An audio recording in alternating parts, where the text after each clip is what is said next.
Hi everybody, welcome back to my channel, and if you're new to my channel, hello, my name is Gabby and welcome. If you've never been here before, I cover true crime cases, and all the cases that I cover, more on the vintage side, they're all basically 20 years or older, so if that's something you might be interested in, maybe go down below and click that subscribe button and also turn on the post notifications to be notified every time that I upload, or whenever YouTube decides to notify you. Today I have another vintage and vanished video for you all, and that's basically where I sit down and I discuss a case that is a little bit older of a person who has mysteriously vanished. We don't know what happened to them. Today's video was actually requested by one of you all, a subscriber. Do remember that if you have a case that you want me to possibly speak about on my channel, you can send that request to gabulosiscaserequests@gmail.com. That's where I came across this request. This is one of those cases where I had to cross my legs. Sorry, it's getting serious. You start researching into it, going through the main bit of information, and you just want to look at it from a logical standpoint and say, well, you know, this theory right here, this is what had to have happened. And then you get into the rest of it, the smaller details and the witness accounts of what happened, and then the rumors and speculations and theory after theory, and you're just like, nope, there's got to be more to it. This is one of those cases. So with all that being said, let's get right into it.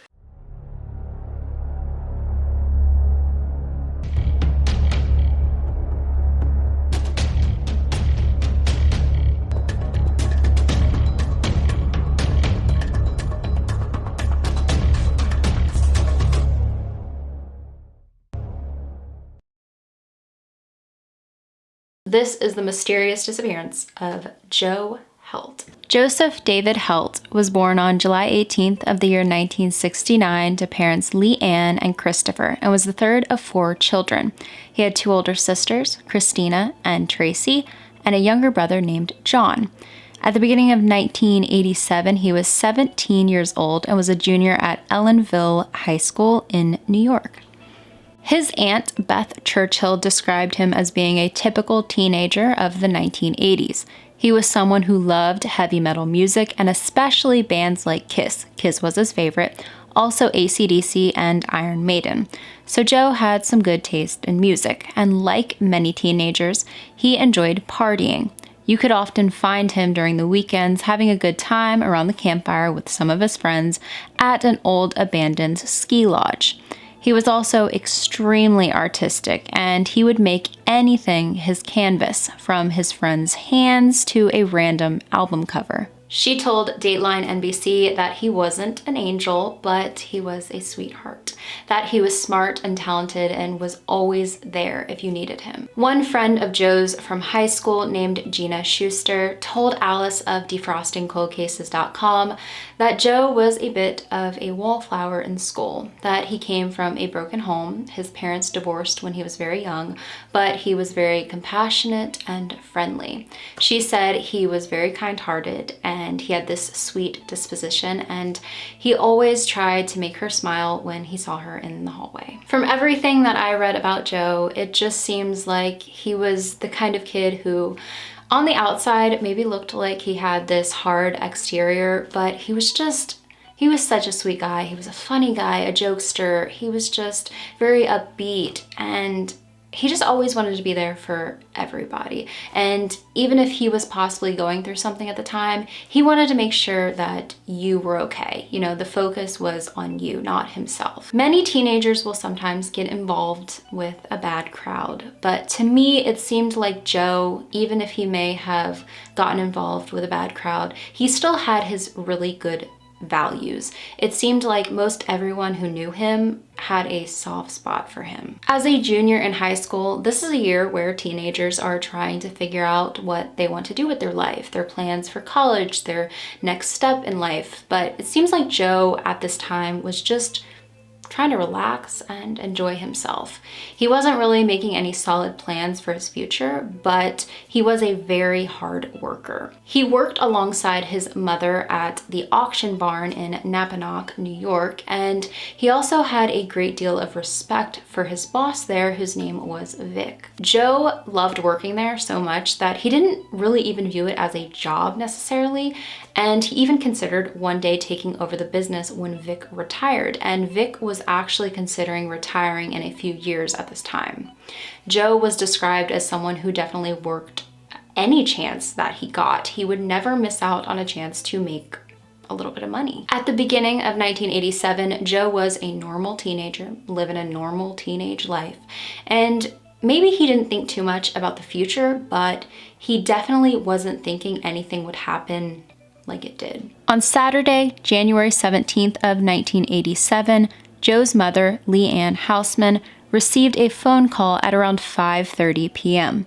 The single mother of 4 children walked over to the phone and picked it up. It was Joe's boss at the auction barn where he worked.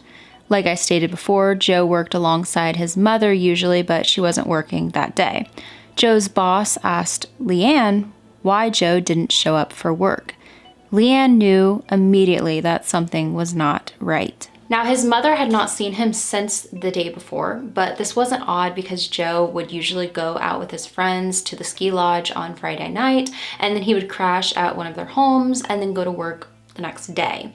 He did this quite often, but him not showing up for work though, this was not like Joe. So his mother was overall used to not seeing him, maybe for like a day at a time, but him not showing up to work is what made her feel like something was very wrong. Like I said before, Joe loved to work. He never missed work. Leanne knew that something had to be wrong. Was he having car troubles? Was he sick? Was he stranded somewhere? They didn't know, and they began to worry as time started ticking by, and there was still no word from Joe. Joe's aunt, Beth, who I mentioned before, she was only a little bit older than Joe, so she was more like a sister to him. And she said that she went over their home that night when Joe was found out to be missing, and she heard the news that Joe hadn't shown up for work. She had this sinking feeling, and it just hit her like a ton of bricks that something bad had to have happened to him. Authorities in this area were not used to mysterious disappearances. Allenville is a village in Ulster County, New York, with a population of 4,243 in the year of 1990. Since the beginning of it being settled, the population has barely gone above 5,000. It's described as a village nestled between 2 mountain ranges, which are the Catskills and the Shawangum Ranges. Allenville lies within the town of Wawarsing, which is about 90 miles northwest of New York City and 90 miles southwest of Albany. It's a typical small town in America. We know the description already. Everybody knows everybody, and the people living there are not used to many crimes taking place there. Yep, that's Allenville. Joe's family filed a missing persons report that day with authorities, and a huge search was conducted to find this missing teenager. As authorities of Allenville are conducting their search, of course, they had to speak to the individuals who saw Joe last and find out what happened the night that he went missing. Well, on the night of Friday, January 16th, Joe and some friends went up to a popular party area that I kind of talked about before. This party area was an area about 5 miles south of Allenville, and it was a burnt out, abandoned ski lodge in Cragsmore, previously called Mount Cathalia Ski Lodge. And back in the day, this ski lodge, it was poppin'. It was basically where everyone went. I did a little bit of looking into the history of this ski lodge, and it was actually built in the late 1800s, and it used to have a different name. Back when it was poppin' in the 1960s and 1970s, it took up about 500 acres of land, and it had little cottages, a bowling alley, a golf course, a library, pretty much anything you could think of. It ran out of business and was actually abandoned in the year 1978. And in the early 80s, a huge fire occurred, and it was basically left behind, fell in despair, and teenagers in the area who needed a vacant area to party, drink, and smoke, this is where they went. Joe and his friends frequented this area, and so did basically everyone else their age. Now, a lot of teenagers, young adults who would go to this area, you know, there'd be underage drinking, but they would go up there and they would drink a little bit, you know, still underage drinking, but they would go up there, drink a little bit, just socialize, be teenagers. But there was some other teenagers and young adults who would go to this area, and they were up to no good. I do have to mention that from my research, Joe would smoke. He would smoke marijuana, but he rarely ever went up there and got too drunk. And when he would go up there and party up there, he went up there usually on Friday night knowing that he had work the next day. So he would never be too intoxicated or get too high. He knew that he had to be responsible, and no matter what, he had to be back at his home or somebody else's home and be asleep by a certain time because he had to get up and he had to go to work. He had to make that money. Joe was not the type of person where he would go home and he would oversleep the next day, or he would go to work with a hangover where he wouldn't be able to perform his duties. He took his job very seriously. Joe was with 3 male friends that night of the party, and these friends were 16-year-old Kelly Diaz, 18-year-old Wade Marks, and 21-year-old John LaForge. I'm not entirely sure if he went to the party with these 3 friends, but he definitely was around them at the party and definitely left with them. So they went to this abandoned, burnt out ski lodge, and there were quite a few other people there that night as well. From reports, Joe was his lively self, talking to people, socializing. No one said he was too intoxicated or anything like that.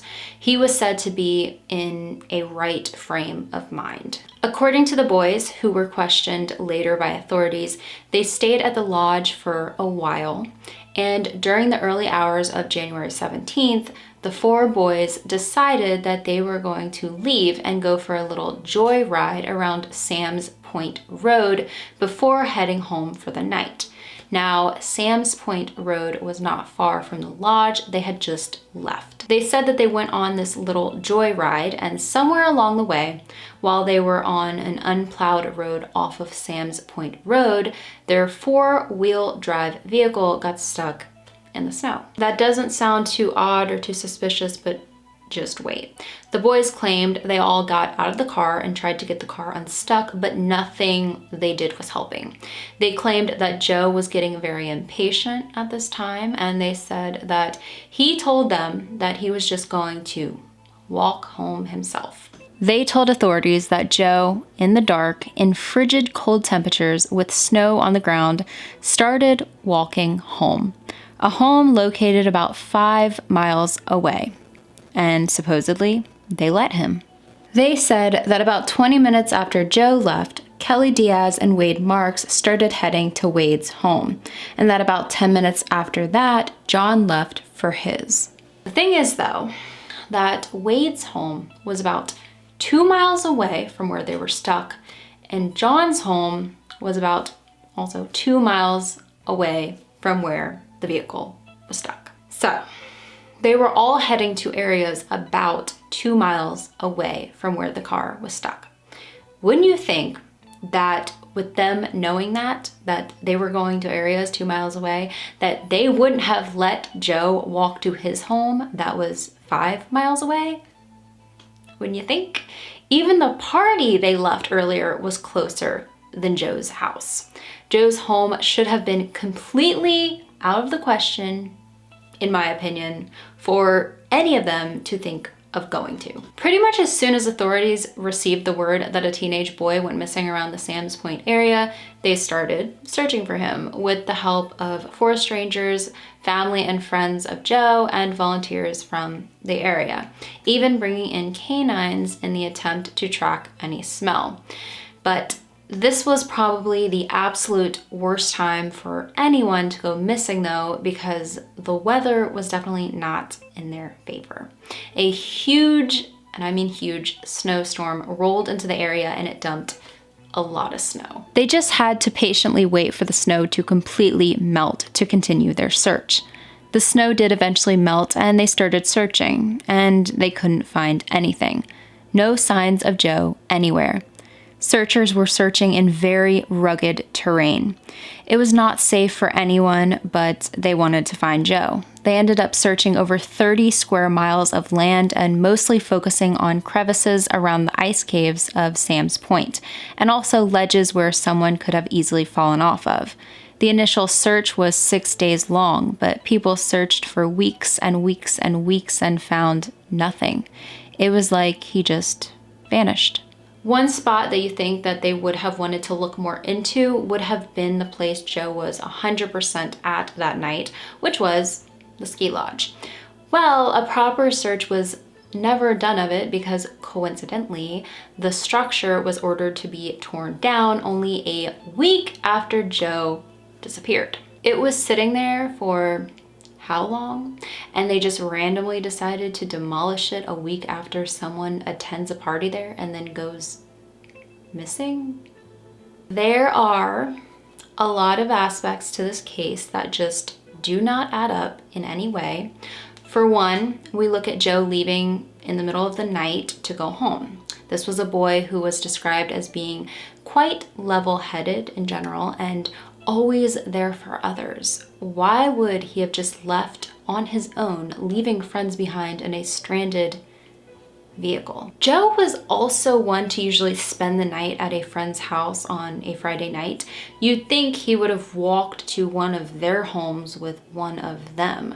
Joe just walking off by himself didn't sound like Joe to anyone who knew him, and I researched into this case for a week, and to me, it doesn't even sound like Joe, and I never met him. As word spread around the area of Ellenville about Joe's disappearance, many theories arose. Other than theories arising, suspicious activity did as well. The village of Ellenville as a whole was pretty heartbroken over what happened, and people wanted to do anything they could to help find out what happened to Joe. One thing very common in disappearance cases is putting up flyers around the area. People eventually started doing this for Joe's case. Now, within no time though, after putting up flyers around the area, these flyers were being ripped down. Some flyers were ripped down only hours after being put up. Not only that, but one flyer had the words, "Ask JP" on them. Okay, now who's JP? JP was actually the nickname of John LaForge, but was someone trying to throw blame to one of the last people who saw Joe? Was that it? Or did they know that there was more to the story? Did somebody know something else? When it comes to ripping down flyers or some sort of vandalism, to me, that speaks volumes, and I mean volumes, that someone is angry, someone knows what happened, someone wants everything to just go away. That is what that means to me. They never tracked down the person or people responsible for ripping down the flyers though. You can probably tell that by the way the story is going that a lot of people started looking at the 3 boys Joe was with on Friday night into Saturday. Everyone did except police.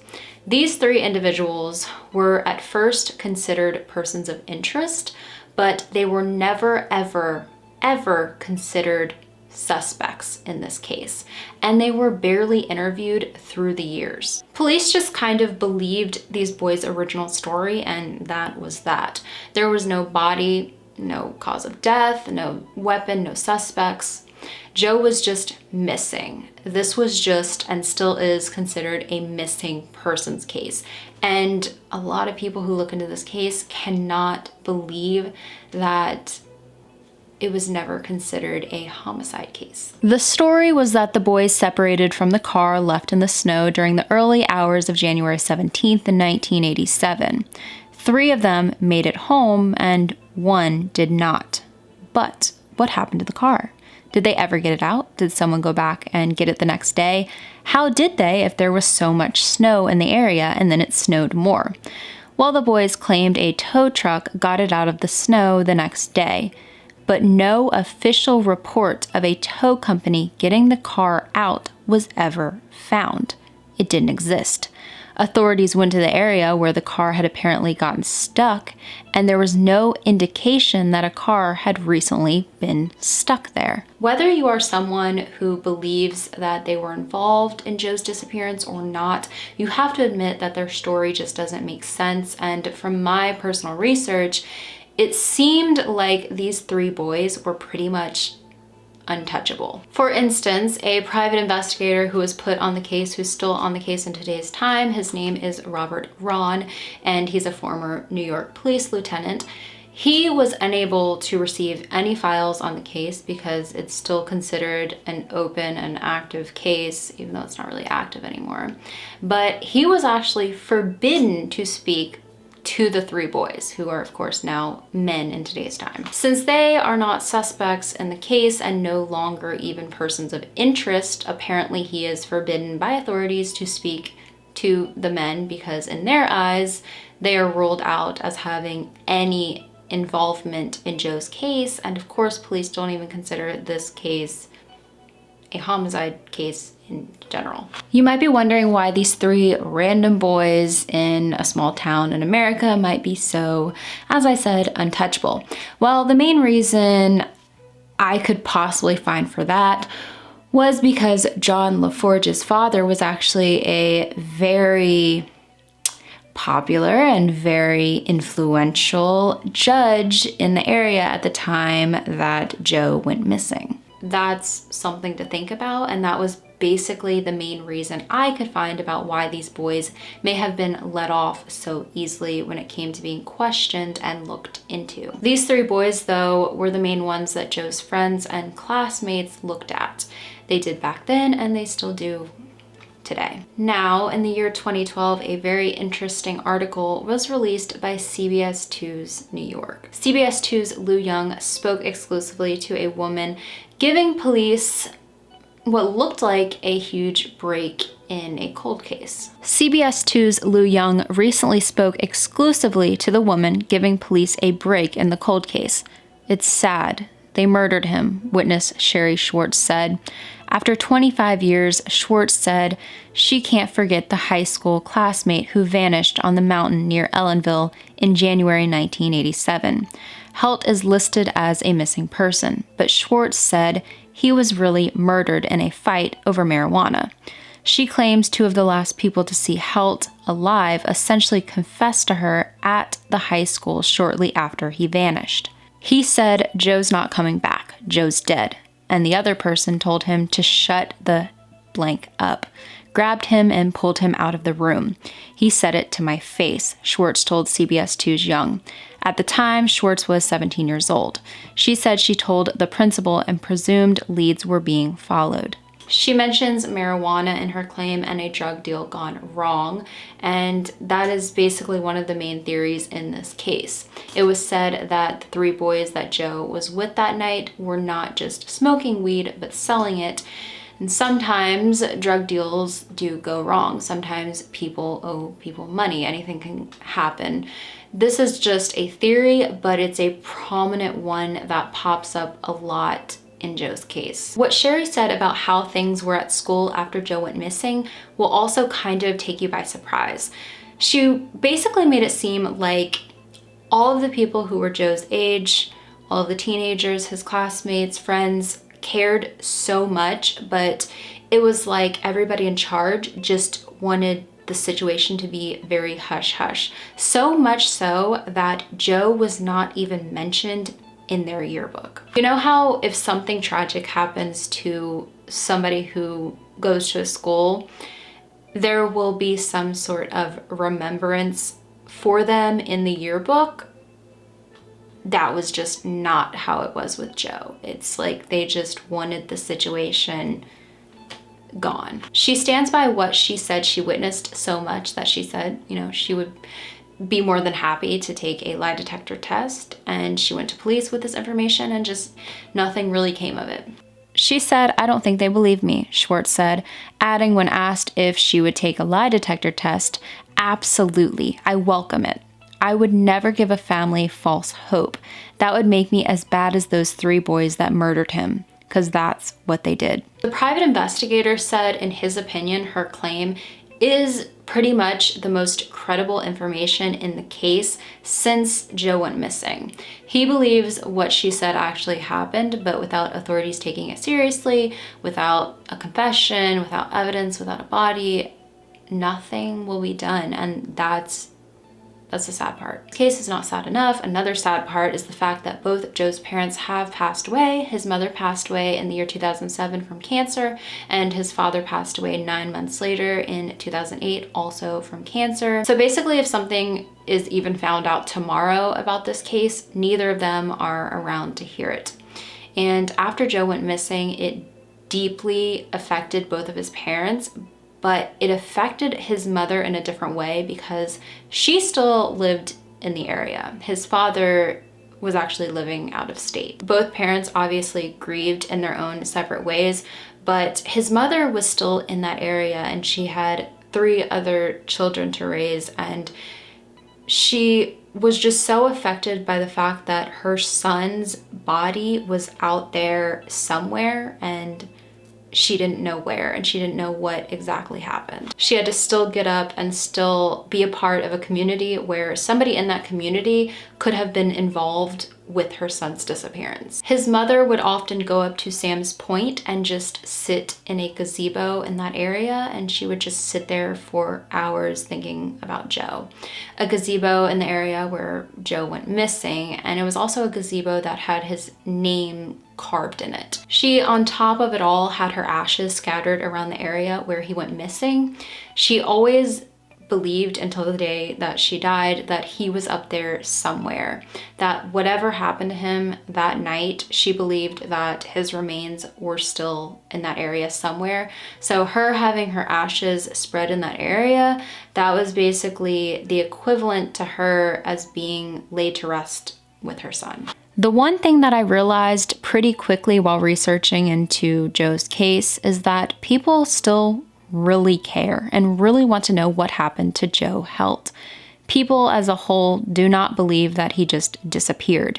No one just poof vanishes. His remains are somewhere. He is somewhere, and they believe, and now so do I, that someone has to know something.